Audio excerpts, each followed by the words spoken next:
السلام علیکم میرے عزیزو اقارب، میرے عزیزو، میں ہوں افتخار رفیع، پیارے پاکستان کے سٹی آف لو لاہور سے۔ اور دوستو، آج جو میں کہانی، وعلیکم السلام، جو آپ کو کہانی سنا رہا ہوں یہ گڈو کی کہانی ہے۔ اور گڈو اس وقت ٹورنٹو میں رہتی ہے، کینیڈا میں۔ گڈو نے مجھے فون پہ کہانی سنائی جو میں آپ کے گوش گزار کرنے لگا ہوں، لیکن بڑی مزے کی کہانی ہے۔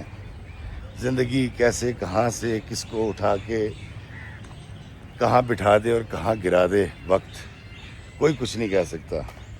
گڈو کے ماں باپ مر چکے تھے۔ گڈو کہتی ہے کہ میں میٹرک پاس تھی اور ہمارے خاندان میں میں نے میٹرک کر رکھا تھا۔ ایک بھائی تھا، ایک بھابھی تھی، اور بھابھی سارا دن گھر کا سارا کام گڈو سے کرواتی تھی، اور بھابھی کی وجہ سے ہی ماں باپ کے مرنے کے بعد وہ FA BA نہیں کر سکی۔ گڈو خوبصورت تھی، سانولی تھی، چنچل تھی، شوخ تھی، ایک زندگی سے بھرپور لڑکی تھی۔ جبکہ اس کی جو بھابھی تھی وہ بڑی جھگڑالو تھی، سارے گھر کا کام کرواتی تھی، برتن دھلواتی تھی، حتیٰ کہ اپنی امی کے گھر سے ان کے کپڑے لا کے بھی اس سے دھلواتی تھی، اور اگر یہ کچھ کہتی تھی تو اس کے بھائی سے شکایت کرتی تھی، اور اس کا بھائی باقاعدہ طور پر اس کو مارتا تھا اور کہتا تھا کہ بھابھی ماں ہوتی ہے، اس کی ہر بات مانا کر۔ گڈو من ہی من میں سوچا کرتی تھی کہ کاش ایسا ہو کہ میری شادی ہو جائے اور میں اس گھر سے نکل جاؤں، مجھے نجات مل جائے بھابھی کے ظلم سے۔ گڈو کہتی یہ میری کنڈیشن تھی۔ اور بھابھی جو ہے وہ یہ سوچ رہی تھی کہ وہ 7 مرلے کا گھر تھا، اس پر میرا قبضہ ہو جائے کسی طریقے سے، اور میں گڈو کو بیاہ دوں، یہاں سے نکل جائے، تاکہ اس کا کوئی حصہ نہ رہے۔ کیونکہ تایا اور چچا اس بات پہ زور دے رہے تھے کہ اس کو، گڈو کو، اس کا حصہ ملنا چاہیے۔ گڈو کی بھابھی یاسمین اس کو گھر سے نکالنے کے چکر میں تھی، اور گڈو خود اس گھر سے نکلنے کے چکر میں تھی۔ گڈو کے ذہن میں تو یہ تھا بھی نہیں کہ وہ 7 مرلے کے گھر سے کچھ اپنا حصہ لے گی۔ اب یاسمین کا ایک کزن تھا جو کبوتر بازی کرتا تھا اور کتوں کی ریس کیا کرتا تھا۔ عمر اس کی 40 سال تھی، گڈو تقریباً 21-22 کی تھی، اور بڑا بدتمیز اور جھگڑالو سا آدمی تھا۔ اس کو بلا بلا کہتے تھے، بلال اس کا نام تھا۔ اب بلا جو ہے، اس کی ایک ماں تھی رشیدہ اور ایک بہن تھی رضیہ۔ اب یہ وہ گھر تھا جہاں اس کے لیے رشتہ دیکھا گیا، اور جب گڈو تک یہ بات پہنچی کہ اس کی شادی ہو رہی ہے، اس کو کسی نے بتایا بھی کہ بھئی اس کی عمر ڈبل ہے، تو چونکہ وہ تنگ آئی ہوئی تھی اپنی بھابھی یاسمین کی وجہ سے، وہ ایک گھر چھوڑنا چاہتی تھی، اس نے ہاں کر دی اور اس گھر سے نکلنا مناسب سمجھا۔ جب اس کی گڈو کی شادی ہوئی، یہ بلے کے گھر آ گئی، اس نے بڑا سکون اس لیے محسوس کیا کہ میں اس دوزخ سے نکلا ہی جہاں ہر وقت لان تان ہوتی تھی، اور بھائی سے بلا وجہ مجھے مار پڑوائی جاتی تھی، بھابھی بھی الٹی سیدھی باتیں کرتی تھی، دل دکھاتی تھی، دل آزاری کرتی تھی۔ اب لاہور کا یہ ایک مضافاتی علاقہ تھا آج سے 20-25 سال پہلے، اور اس گھر کے اندر تقریباً 1.5 کنال جگہ تھی، اور نقشہ کچھ ایسے تھا بلے کے گھر کا کہ جیسے آپ داخل ہوں، دروازے کے اوپر ایک ٹاٹ کا پردہ لگا ہوا ہے، اور جب آپ گھر میں داخل ہوتے ہیں تو سیدھے ہاتھ پہ سیڑھیاں جو ہیں وہ چڑھ جاتی ہیں اوپر 4 کمرے ہیں، نیچے 5 کمرے ہیں، اور پھر برآمدہ ہے، برآمدے کے آگے کچا صحن ہے، صحن کے اندر 2 جانور بندھے ہیں، بکرے ہیں، مرغیاں ہیں اس گھر کے اندر۔ اور رضیہ جو ہے وہ ایک بڑی کپتی قسم کی، بڑی جھگڑالو قسم کی نند ہے اس گھر کے اندر۔ شوہر جو ہے بلا، وہ ویسے ایک بدتمیز آدمی ہے۔ ساس پورے محلے میں روزانہ اگر 2 بار نہ لڑے تو اس کا کھانا ہضم نہیں ہوتا۔ اس گھر کی یہ کنڈیشن تھی، جو کہ اس نے اس گھر میں آنے کے بعد بڑی جلدی 1-1.5 ہفتے میں جج کر لی کہ بھئی یہ تو میری بھابھی سے بھی زیادہ جھگڑالو گھر میں آ گئی ہوں۔ لیکن چلیں، اس کو یہ تھا کہ شوہر مل گیا، گھر مل گیا، اور میں آہستہ آہستہ محبت کے ساتھ، پیار کے ساتھ اپنے شوہر کو ٹھیک کرنے کی کوشش کروں گی۔ اب گھر کا سارا کام کرنا، گتاوا کرنا، جانوروں کا دودھ دھونا، اس کے بعد لپائی کرنا صحن کی مٹی کے ساتھ، یہ سارے کام جو ہیں، برتن دھونے، کپڑے دھونے، اور جا کے اس کو اوپر والے پورشن میں منزل کے بعد چھت پہ پھیلا کے آنا، یہ سارا کام جو ہے وہ گڈو نے کرنا تھا، اور گڈو نے کیا۔ بلا جو ہے یہ گفتگو کے اندر، ڈائریکٹ نہیں لیکن گفتگو کے اندر گالیوں کا استعمال کرتا تھا۔ ایک دن اس بیچاری کی قسمت خراب تھی، اس نے اپنی طرف سے بڑی محبت میں تنہائی کے اندر اپنے میاں سے گزارش کی کہ دیکھیں آپ جو ہیں وہ ماشاءاللہ مجھ سے 20 سال بڑے بھی ہیں اور اس گھر کے بڑے بھی ہیں، میں آپ کی بیوی ہوں، تو یہ گالیوں کا استعمال نہ کیا کریں۔ اس نے کہا تو مجھے میری عمر کا تانا دے رہی ہے؟ تیرے بھائی کو، تیری بھابھی کو پتہ نہیں تھا میری عمر کتنی ہے، اور تو نے مجھے تانا دیا کیسے؟ اور اس نے وہ گالیاں جو پہلے جملوں میں استعمال کرتا تھا وہ ڈائریکٹ جو ہے وہ اس کو دینی شروع کر دیں گڈو کو۔ اب گڈو پریشان ہو گئی، بیچاری نے عمر کا ذکر اس لیے کیا تھا، لوگ کہتے ہیں یار تو سیانا بیانا بندہ ہے، گالا نہ کڈیا کر۔ اس نے وہ والی بات کی تھی، تو اس نے اس کو ایسے لیا کہ تو نے مجھے میری عمر کا تانا دیا کہ میں تجھ سے 20 سال بڑا ہوں۔ گڈو کہتی ہے میری بالکل یہ منشا نہیں تھی، میں نے تو ایک بے وقوفی میں یہ ساری بات کرتی تھی۔ کہتی جب وہ گالیاں جو جملے میں ہوتی تھی اب وہ مجھے پڑھنی شروع ہو گئی۔ کہتے جی میں نے پہلے برداشت کی، 1-2 ہفتہ گزر گیا، تو کہتی ایک دن بلا گھر سے نکلا ہوا تھا، رجو جو ہے رضیہ سو رہی تھی، کہتی میں اپنی ساس کے پاس گئی، میں اس کے پیر دبا رہی تھی اس کے کہنے پہ، اور میں نے بڑی محبت سے کہا کہ امی جی تسی بلے نو سمجھاؤ، میں نے گالاں کڈن لگ پیا، یعنی امی جی آپ بلے کو سمجھائیں یہ مجھے گالیاں دینے لگ گیا ہے۔ کہتا ہے میری ساس نے بڑے گھور کے میری طرف دیکھا اور بڑی بدتمیزی سے اس نے کہا تیری ایسی کی تیسی، تو میرے بیٹے کی شکایت کر رہی ہے؟ تیری جرت کیسی ہے کہ تو خاوند کی شکایت کرے؟ ہمارے خاوند نے ہمیں گالیاں نہیں دی، وہ تو ہمیں مارتا بھی تھا مرحوم۔ تو کیسی عورت ہے، تجھے ہوا لگ گئی ہے، تو اسکول گئی تھی تو تجھے پتہ نہیں کیا کیا چیزیں اس کو کہنی شروع کر دیں۔ یہ بیچاری خاموش ہو گئی کہ یار میں تو اپنی ساس سے ریکویسٹ کر رہی تھی اور یہ الٹا کام ہو گیا۔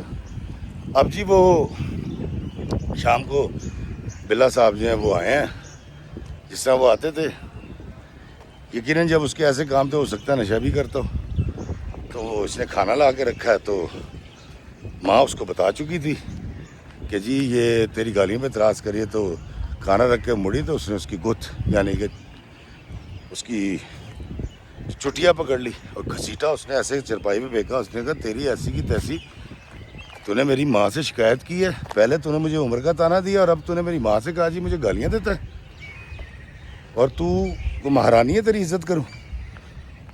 وہ کہتی جی میں نے ساس سے ریکویسٹ کی تھی، وہ الٹی میرے گلے پڑ گئی، میں نے سوچ لیا کہ میں نے اب ان سے کوئی بات نہیں کرنی، کوئی بدلاؤ نہیں لانا، اور جو جیسے چل رہا ہے میں چلنے دوں گی۔ کہتی اس دن بڑی تکلیف ہوئی مجھے، افسوس بھی تھا کہ اس نے میرے پہ ہاتھ اٹھایا، بھائی کو بتا نہیں سکتی، بھابھی میری طرفداری نہیں کرے گی، ماں باپ مٹی میں سو گئے تھے، منو مٹی میں، کس سے بات کرتی؟ کہتی میں چپ کر گئی۔ اس کے بعد ایک دن وقت پہ چائے نہ بنانے پر اس کی پٹائی کر دی اس نے، اس کے شوہر نے۔ کہتی جی میں نے اللہ سے رو رو کے دعا مانگی کہ یا اللہ یہ پہلے گالیاں دیتا تھا، اس نے روٹین بنا لی، اب تو یہ مجھے روز مارے گا۔ اور ماں نے اس کو سپورٹ کیا کہ ہاں یہ دل سے کام ہی نہیں کرتی، چائے میں اس نے میٹھا نہیں ڈالا ہوگا، پتی پوری نہیں ڈالی ہوگی، پکائی نہیں ہوگی، کچی چائے دیتی، بات کا پتنگڑ بنا دیا۔ کہتی اب جب مجھے مار پڑی ہے نا تو میں نے یہ طے کر لیا کہ میں نے اور زیادہ سمجھداری کے ساتھ اور احتیاط کے ساتھ اس گھر میں رہنا ہے، کیونکہ کہتی میں پہ تو گالیاں فوڑ نہیں کر سکتی تھی، انہوں نے مجھے مارنا بھی شروع کر دیا۔ کہتی وہ روٹین رہی۔ ایک دن پانی میں نے گرم کیا ٹین میں اور میں نے اس کو دیا نہانے کے لیے، اس نے واپس آ کے مجھے صرف اس لیے مارا کہ تو نے پانی صحیح طرح گرم نہیں کیا تھا، مجھے سردی لگ جاتی تو پھر، مطلب اس کی طلب کا کہ مطابقت رکھتا ہوا پانی گرم نہیں تھا۔ کہہ رہی چھوٹی چھوٹی باتوں کے اوپر گالیاں دینی اور مارنا شروع کر دیا میرے شوہر نے۔ کہتی ہے میں کسی کے پاس جا نہیں سکتی، شکایت نہیں کر سکتی، بھابھی تو مجھے ایک آنکھ پسند نہیں کرتی تھی، میں اس کو ایک آنکھ نہیں بھاتی تھی کہ وہ گھر آ جائے، اب میں کس سے بات بھی نہیں کر سکتی، میں صرف اللہ سے بات کرتی تھی، اللہ سے دعا کرتی تھی کہ یا اللہ اس بے رحم کے دل میں کچھ رحم ڈال دے۔ کہتی تھوڑا سا وقت گزرا ہے افتخار بھائی تو اللہ تعالیٰ نے میری گود ہری کر دی۔ کہتے اتنے ظالم لوگ تھوڑے سے سمجھدار ضرور تھے، جب انہوں نے یہ دیکھا کہ اللہ نے مجھ پہ کرم کر دیا تو گالیاں تو برقرار رہیں، لیکن وہ جو مار دھاڑ تھی نا میرے شوہر کی، اس نے وہ ختم کر دی، اس نے مجھے مارنا چھوڑ دیا، اور تھوڑا سا لہجے میں بھی نرمی آ گئی۔ تو کہتی جی کہ 1-2 مہینے تو بڑے اچھے گزر گئے، اور اسی اثنا کے اندر رضیہ کے ماموں کا بیٹا جو ہے وہ توقیر اس گھر میں آ گیا، کیونکہ اس نے FSC کر لی تھی یا پری انجینئرنگ پری میڈیکل، اب اس کا میڈیکل میں داخلہ ہو گیا تھا، وہ ڈاکٹر بننے کے لیے ان کے گھر آ گیا، اوپر والے پورشن میں اس کو کمرہ دے دیا گیا، اور اس کی منگنی ہوئی ہوئی تھی رضیہ کے ساتھ۔ اب رضیہ جو ہے وہ ایک چڑچڑی سی، ایک نک چڑی سی لڑکی تھی، اور جب وہ آ گیا بڑا اچھا لڑکا تھا، بڑا ادب کرتا تھا، سب سے بڑی محبت سے ملتا تھا، وہ کسی اور طرح کا لڑکا تھا۔ پہلی نظر مجھے لگا کہ یار یہ تو ان کے خاندان کا ہے ہی نہیں، یہ تو کوئی بہت ہی اچھے ماں باپ کی اولاد ہے۔ اب توقیر اوپر والے پورشن میں ہوتا تھا، ماں نے رضیہ کو وہ کیا کہتے ہیں کھانا دے کر، چائے دے کر، لسی دے کر بھیجنا، تاکہ دونوں آپس میں بات بھی کریں، ان کے اندر محبت بڑھے، تاکہ کل کو یہ اپنی زندگی خوشی کے ساتھ گزاریں۔ اب رضیہ اکثر یہ کرتی تھی، بھابی میں نہیں جانا، تو دیا کھانا، بھابی تو بڑھا دے چاہ توقیر نو۔ اب ماں کو یہ بات بہت بری لگتی تھی کہ، اور اس کو سمجھاتی تھی کہ دیکھ توقیر نے اپنے باپ کو صرف ہاں تیرے رشتے کے لیے اس لیے کیا ہے کہ اس نے اپنے باپ کا کہنا مانا ہے، میں یہ چاہتی ہوں کہ تیرا ہونے والا شوہر ہے، تم دونوں کے درمیان آج سے محبتیں پیدا ہو جائے، اوپر سے وہ ڈاکٹر بن جائے گا، تو یونیورسٹی کے اندر بھی اتنی ساری لڑکیاں ہوتی ہیں جہاں وہ پڑھے گا، کوئی ڈیر اس کو پھنسانا لے تو ذرا تیار ہو کے رہ کر اور کوشش کیا اگر اس کے پاس جانے کی، آنے کی، گفتگو کی، انٹریکشن کی، یعنی کہ انگریزی میں کہے تو۔ اب رضیہ جو ہے وہ بڑی مطلب بدتمیز تو تھی، لیکن بڑی عجیب قسم کی تھی، شاید کند ذہن بھی تھی۔ وہ ایک دن اس نے کیا کیا کہ اس نے کہا جی کہ لسی بنا دی، میں نے گڈوں نے کہا رضیہ جا کے دیا، میں نے کہا بھابھی آپ ہی پڑھا دے، یہ بیچاری چلی گئی لسی دینے، ماں اور جو اس کا شوہر ہے کہیں گئے ہوئے تھے۔ اب یہ جب سیڑھیاں اتر رہی تھی تو ساس نے دیکھا، اس نے کہا تو کتنے گئی سا؟ انہوں نے کہا میں توقیر بھائی نو نا لسی دین گئی سا۔ انہوں نے کہا تینوں 1000 باری منع کیتا، تجھے 1000 مرتبہ منع کیا ہے کہ تو اس کے گرد کیوں منڈلاتی رہتی ہے، کیوں جاتی ہے، تجھے کہا ہے رضیہ کے ہاتھ بھیجا کرو، خبردار آج کے بعد تو نے جو ہے وہ اس کو رضیہ کا کام تو نے کرنے کی کوشش کی اور توقیر سے انٹریکشن کیا مطلب، اور اس بات کے بعد اس نے اس کے منہ پہ تھپڑ مار دیا۔ اب گڈوں نے طے کر لیا کہ نہیں مجھ سے غلطی ہوئی ہے، اور میں اب یہ نہیں کروں گی، یہ کام جس کا یہ وہی کرے گی۔ کچھ دن گزرے تو چھت کے اوپر یہ کپڑے اتار رہی تھی، اور توقیر جو ہے وہ ٹہل رہا تھا، پڑھ رہا تھا، شام کا وقت تھا۔ اس نے جب اوپر آئی اس نے کہا، اس سے پوچھا، اس نے کہا گڈو یہ تجھے بلا مارتا بھی ہے، گالیاں بھی دیتا ہے، تجھے برا نہیں لگتا؟ تو یہ خاموش رہی۔ اس نے پھر پوچھا، اس نے کہا کہ کون انسان ہے جس کو گالیاں اور مار اچھی لگتی ہوگی، تو بولتی کیوں نہیں ہے؟ تو بیچاری بھری ہوئی تھی، کسی نے پوچھا نہیں تھا، اتنا لمبے عرصے سے پٹ رہی تھی، یہ کہیں رو پڑی۔ اس نے کہا مجھے بہت برا لگتا ہے، اور گالیاں بھی بری لگتی ہیں، مارنا ہی برا لگتا ہے، لیکن میں کیا کروں، میں کچھ کر نہیں سکتی۔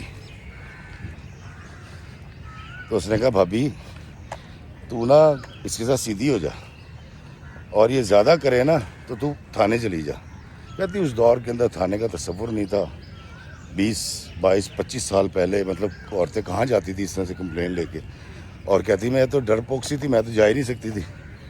اب اس نے کیا کیا کہ جب آنے لگی ہے وہاں سے، تو رضیہ دراصل سیڑھیوں میں کھڑی ہوئی تھی، اور اس نے ساری بات سن لی، اور بڑا گھور کے اس کو دیکھا۔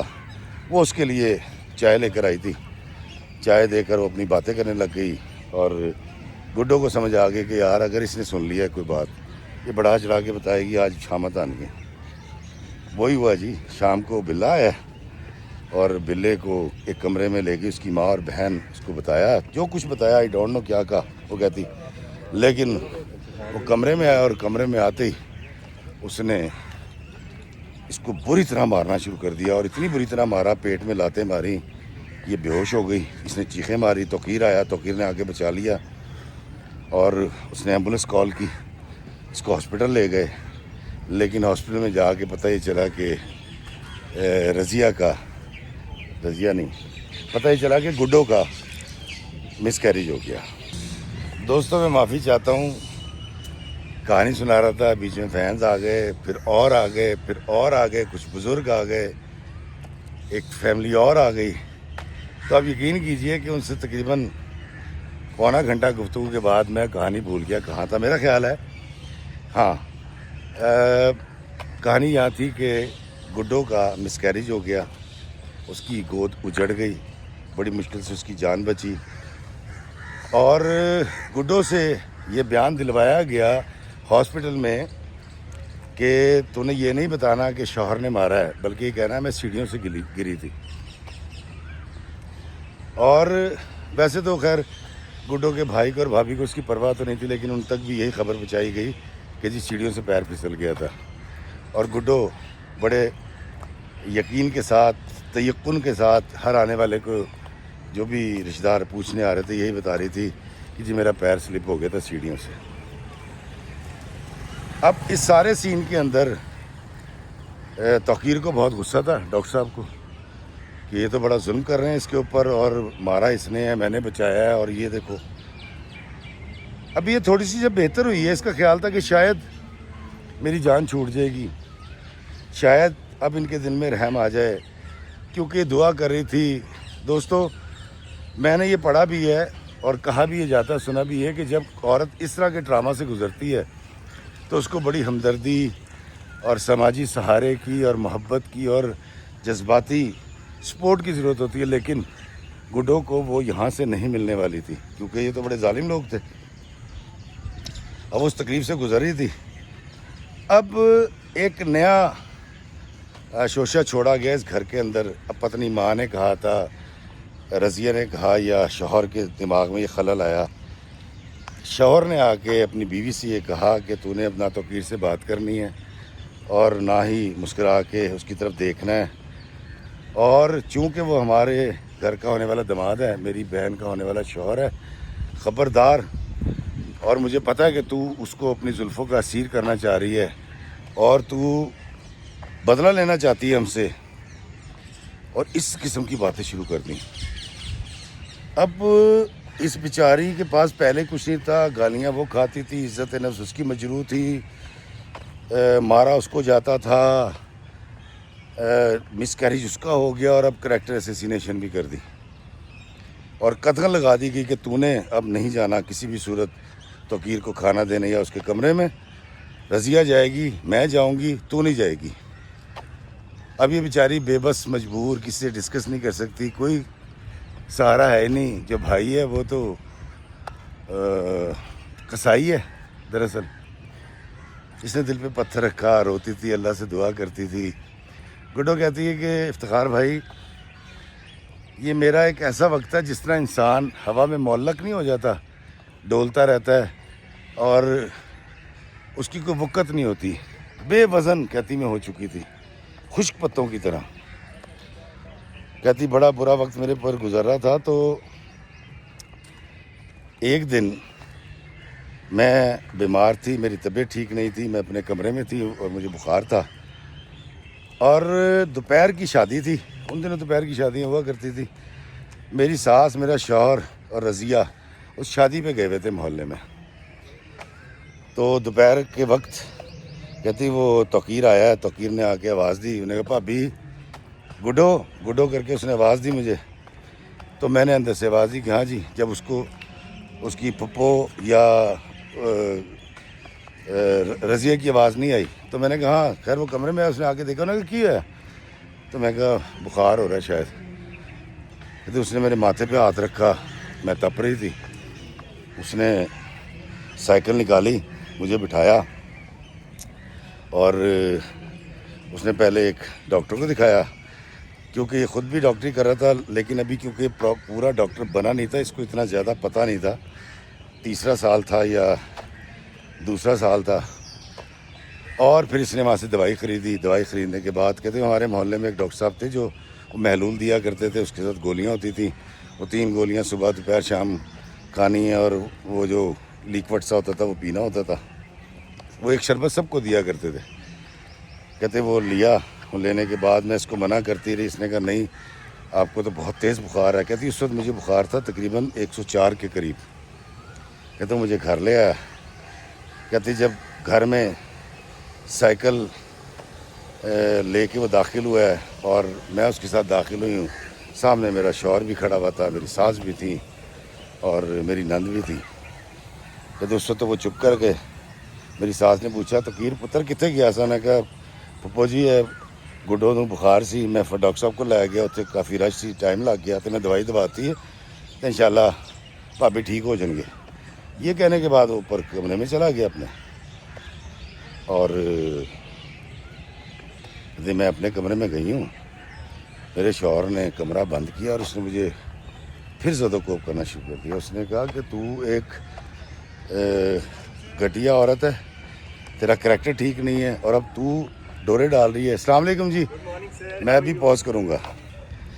دوستوں میں معافی چاہتا ہوں، اور پھر ایک جوڑا آ گیا تھا اور وہ اپنی بات کرتے، پھر ایک پونا گھنٹہ لگ گیا، اور میں پھر کہانی یہاں تھی کہ بلا اپنی بیوی کو زد و کوب کر رہا تھا، مار رہا تھا اور الزام لگا رہا تھا اس پہ کہ تو میرے ہونے والے بہنوئی پر ڈورے ڈال رہی ہے اور میری بہن کی زندگی برباد کرنا چاہتی ہے۔ توقیر یہ ساری آوازیں اور باتیں سن رہا تھا۔ توقیر نے فیصلہ یہ کیا کہ اس نے اپنا سامان اٹھایا اور اپنے کسی دوست کی طرف چلا گیا، اور اس نے اپنے والدین کو بتایا کہ جی میں نے اب یہاں نہیں رہنا۔ یہ لوگ اس سے رابطہ کرتے رہے، اس نے ان سے رابطہ نہیں کیا۔ اس کو بہت دکھ تھا، اس کو بہت تکلیف تھی کہ میرے ساتھ اس کی نسبت جوڑی جا رہی ہے، یا اس لڑکی کی انٹینشنز کو یہ کہا جا رہا ہے کہ یہ توقیر پر ڈورے ڈال رہی ہے، اور ایک شادی شدہ گڈو جس کی وہ بہت عزت کرتا تھا وہ زیر عتاب آئی ہوئی تھی۔ اس کے بعد توقیر کے اپنے گھر گیا، اس نے اپنے باپ سے جا کے ساری بات کی۔ اس کے باپ کو بھی بڑا غصہ آیا کہ یہ اپنی بہو پہ اتنا ظلم کرتے ہیں، اور اس طرح سے توقیر کے ساتھ ایسوسیٹ کرنے کی کوشش کی ہے، اس کو جوڑنے کی کوشش کی ہے۔ توقیر نے اپنے باپ سے کہا جی کہ میں نے رضیہ کے ساتھ شادی نہیں کرنی، رشتہ ختم کر دیں۔ باپ نے پہلے بحث کی، سمجھانے کی کوشش کی، الٹیمیٹلی باپ نے رضیہ کے ساتھ توقیر کا رشتہ ختم کر دیا۔ اب جب یہ بات ماں نے بیٹے کو بتائی کہ تیری بیوی نے تیری بہن کا گھر بسنے سے پہلے اجاڑ دیا، اور وہی ہوا جس کا خدشہ تھا، تو اب دیکھ لے کہ اس نے کس طرح سے تیری بہن کا گھر اجاڑا ہے اور رشتہ ختم کروایا ہے، تو میرا خدشہ بھی ٹھیک تھا اور میں نے جو کہا تھا وہ ثابت ہو گیا۔ اب تو بتا تو کیا کرے گا؟ بلے نے اپنی بیوی کو اس بات کا مورد الزام ٹھہرایا کہ تیری وجہ سے میری بہن کا رشتہ ختم ہوا ہے اور ہمارے خاندان کے اندر پھک پڑ گئی ہے، اور اس کو خوب مارا۔ مارنے کے بعد اس کے گھر لے کر گیا، اس کے بھائی کے سامنے اس کو برا بھلا کہا اور اس کو طلاق دے کر آ گیا۔ دوستو گڈو کہتی ہے مجھے اس جرم کی پاداش میں طلاق ہوئی تھی جو جرم میں نے کیا ہی نہیں تھا، لیکن میں یہ بات نہ کسی کو سمجھا سکتی تھی، نہ ہی کوئی سمجھنے کے لیے تیار تھا۔ کہتی میں تقریباً 8 ماہ اپنی بھابھی کی گالیاں گفتاریاں سن کے، تانے سن کے کہ طلاق لے کے آ گئی، بغیرت ہے، گھر نہیں بسا سکی، مجھے تو اس کے لچھنوں کا پہلے سے پتہ تھا، یہ ہے ہی ایسی۔ بھائی بھی اور بھابھی بھی دن رات برا بھلا بھی کہتے تھے اور دست درازی بھی کرتے تھے۔ کہتی 8 مہینے کے بعد میری ایک سہیلی تھی, وہ ذرا بہتر لوگ تھے, امیر لوگ تھے. کہتی جی میں نے اس کا نمبر کہیں سے ڈھونڈا, اس سے رابطہ کیا اور میں نے اس کو اپنی ساری کہانی سنائی. تو اس نے مجھے کہا کہ تم ایسا کرو, تم ہمارے گھر آ جاؤ اور ہمارے ساتھ رہو. اللہ نے ان کو دے رکھا تھا. کہتی میں ان کے گھر چلی گئی, انہوں نے مجھے اپنے گھر کی انیکسی دے دی اور بلا وجہ طلاق لینے کے بعد اکیلی تنہا گڈو اس انیکسی میں رہتی تھی, سارا دن کام کرتی تھی. وہ لوگ بہت اچھے تھے, بڑا اچھا سلوک کرتے تھے, کپڑے بنا کے دیتے تھے, اس کو اپنی بیٹی کی طرح سمجھتے تھے. ساری فیملی نے اس سے بڑا پیار کیا اور محبت کی. گڈو کہتی ہے کہ زندگی کے 5 سال گزر گئے اور کیسے گزرے, شاید میں اس پریشر سے نکلی تھی, شاید اس تکلیف سے نکلی تھی جو مجھے میرے سسرال والے دے رہے تھے, یا اس سے پہلے مجھے میرے بھابھی اور بھائی جس اذیت میں مبتلا رکھتے تھے. تو وہ ایسا لگتا تھا کہ وقت نہیں گزرتا, لیکن یہاں عزت تھی, محبت تھی, پیار تھا, اپنائیت تھی. کہتی میں سب کو بھول گئی تھی, میں طلاق کو بھی بھول گئی تھی, لیکن جو میرا مس کیریج ہوا تھا کہتی وہ میرے اندر سے نہیں جاتا تھا. تو بہت تکلیف میں تھی اس حوالے سے. باقی خوشیاں تھیں. کہتی 5 سال کے بعد پتنی کہاں سے ڈھونڈتا ڈھنڈاتا توقیر آیا اور توقیر نے مجھے کہا کہ میں نے تمہیں بڑی مشکل سے تلاش کیا ہے اور میں اب ڈاکٹر بن چکا ہوں, اور ڈاکٹر بننے کے بعد میرا کینیڈا کا بھی ہو گیا ہے, لیکن میں یہ چاہتا ہوں کہ کینیڈا اپلائی کرنے سے پہلے میں اپنی بیوی کا نام کے خانے میں بیوی کا نام لکھوں. اس نے کہا تھا لکھو, مجھے کیا بتانے. اس نے کہا کہ مجھ سے شادی کرو گی. تو گڈو کہتی میں بڑی حیران ہوئی, میں نے توقیر کے بارے میں کبھی اس نیت سے نہیں سوچا تھا. اور میں نے کہا توقیر تم کیا کہہ رہے ہو؟ اس نے کہا مجھ سے شادی کرو گی, میں تمہیں کینیڈا لے جاؤں گا, میں تمہاری تکلیفوں کا ازالہ کروں گا, میں تمہیں وہ محبت دوں گا, وہ عزت دوں گا جو تمہیں آج تک نہیں ملی. اور کہتی کہ افتخار بھائی جب اس نے مجھے کہا ہے, اس دوران اس کو جواب دینے کے دوران میں نے سوچ کا صدیوں کا سفر طے کیا, اور اس چند لمحوں کے اندر مجھے ایسا لگا کہ میں اس کو صدیوں سے چاہتی ہوں, اس سے محبت کرتی ہوں, اور یہی میرا پیار ہے, اور مجھے السلام علیکم جی, اور مجھے اسی کے ساتھ شادی کرنی. کہتی کہ پتہ نہیں کیا ہوا, تھے وہ چند لمحے, چند سیکنڈ یا چند منٹ کہہ لیں. وہ کہتی ان چند منٹوں کے اندر مجھے ایسا لگا کہ میری کائنات بدل گئی ہے, میری اینک بدل گئی, نظارہ بدل گیا, میری سوچ بدل گئی, میری باتیں کھل گئیں کہ توقیر, ڈاکٹر توقیر. اور کہتی مجھے لگنے لگا کہ مجھے اس سے محبت ہے, کہیں اندر تھی, نکلی تھی, اسی وقت ہوئی تھی. کہتی میں نہیں اس کو ڈیفائن کر سکتی, میرے اندر ایک بے چینی اور بے قراری آ گئی. کہتی میں نے کہا توقیر میں تم سے شادی کروں گی. کہتی توقیر سے میری شادی میری سہیلی اور اس کے گھر والوں نے کروائی. میں نے اپنی بھابھی اور بھائی کو بلاوا دیا تھا, وہ نہیں آئے. اور اس کے بعد کہتے اس کے بعد پہلے توقیر گئے کینیڈا, اور اس کے بعد میں چلی گئی. کہتی آج 9 سال سے ہم کینیڈا میں ہیں, ہماری 2 بیٹیاں اور ایک بہترین زندگی گزار رہے ہیں. دوستو گڈو یہ سب سناتے ہوئے رو پڑی, اور اس نے مجھے کہا افتخار بھائی آپ نے یہ پیغام ضرور دینا ہے کہ اللہ کے بندوں اپنے رشتہ داروں پہ ظلم مت کیا کرو, ان کا احساس کیا کرو, اور کسی بے گناہ کے اوپر کبھی الزام مت لگاؤ, کیونکہ لازمی نہیں ہے کہ اس طرح سے ایک ٹراما سے گزر کے, تکلیف سے گزر کے, الزامات سہنے کے بعد کوئی گڈو جب طلاق یافتہ ہو جائے تو لازمی نہیں ہے اس کو توقیر مل جائے. دونوں طرح کی, شوہر بھی اور عزت والی توقیر بھی. تو اس کہانی سے دوست احباب سننے والے یہ مطلب اخذ ہرگز نہ کریں کہ جی اس طرح کی ساری زیادتیاں جو گڈو سہتی رہی اور برداشت کرتی رہی اور کرتی رہی, اس کے بعد سب کو آخر کے اندر توقیر جیسا شوہر مل جائے گا, ایسا ہوتا نہیں ہے. تکلیفوں کا ازالہ اس طرح سے ہوا نہیں کرتا. اس لیے ظالم کا ہاتھ پکڑیں, ظالم کو روکیں, اس کو شٹ اپ کال دیں, اور اپنی عزت اور توقیر کی خود حفاظت کریں. مجھے ضرور بتائیے گا کہ یہ گڈو کی خوبصورت سی پیاری سی کہانی آپ کو کیسی لگی. اور گڈو بہن آپ خوش رہیں, سلامت رہیں, آپ کے پیارے سلامت رہیں. میں نے آپ کی کہانی دوستوں کو بتا دیا. اور دوستو آپ اس کہانی پر اپنے کمنٹ ضرور دیجیے گا کہ یہ کہانی کیسی لگی, اور اس کے سابقہ شوہر بلے کے بارے میں ضرور کمنٹ کیجیے گا کہ وہ آپ کو کیسا شوہر لگا. اللہ میں آسانیاں عطا فرمائے اور آسانیاں تقسیم کرنے کا شرف عطا فرمائے. آمین. السلام علیکم ورحمۃ اللہ وبرکاتہ.